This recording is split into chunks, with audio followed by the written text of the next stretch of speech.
सैनिक कल्याण मंत्री गणेश जोशी ने आज देहरादून के कालिदास मार्ग स्थित राज्य स्तरीय सैनिक विश्राम गृह के जीर्णोद्धार कार्यों का स्थलीय निरीक्षण किया।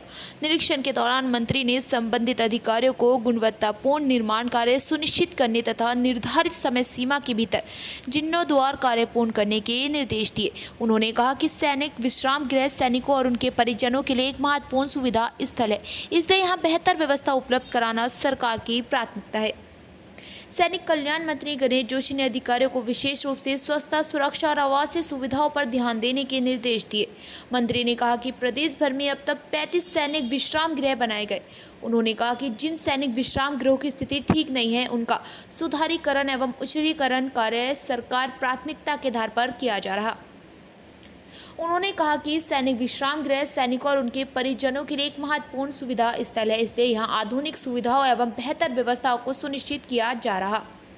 उन्होंने कहा कि जीर्णोद्धार के उपरांत यह विश्राम गृह सैनिकों और पूर्व सैनिकों के लिए अधिक उपयोगी और सुगम बनेगा।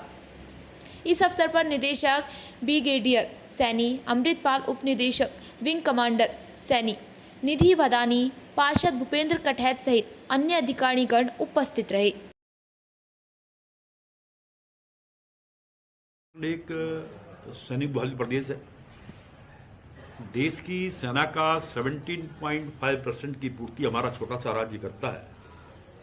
देश की रक्षा करने वाला हर 5वां सैनिक हमारे उत्तराखंड से होता है।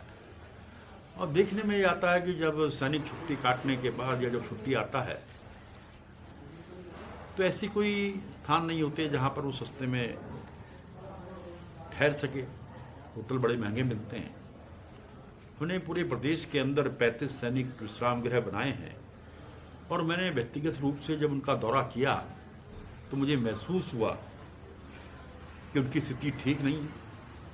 लगातार उनका उच्चीकरण, नवीनीकरण हम कर रहे हैं। हमने रुद्रप्रयाग में, हमने टनकपुर में, हमने पिथौरागढ़ में नया स्वीकृत किया है और जहाँ जहाँ हमारे बने हुए उनको ठीक करने का हम कर रहे हैं, क्योंकि और यहाँ का जो सैनिक विश्राम गृह है बहुत अच्छा होना चाहिए। 2009 में भी हमारी सरकार द्वारा, जनरल खंडूरी द्वारा इसका शिलान्यास किया गया था। उस समय मैं विधायक था और आज 1,42,00,000 की लागत से हम इसको ठीक कर रहे हैं ताकि जो है हमारे जो फौजी भाई यहाँ पर आएँ उनको उचित सुविधा मिले। और मैंने अभी डायरेक्टर साहब से कहा है कि कहीं और भी आवश्यकता होगी तो सरकार पैसा देगी, लेकिन इनको सुविधा देना हमारी जिम्मेदारी है, हमारा नैतिक दायित्व है। और शीघ्र ही हमने 35 के 35 अपने विश्राम गृह को हाईटेक कम करने जा रहे हैं।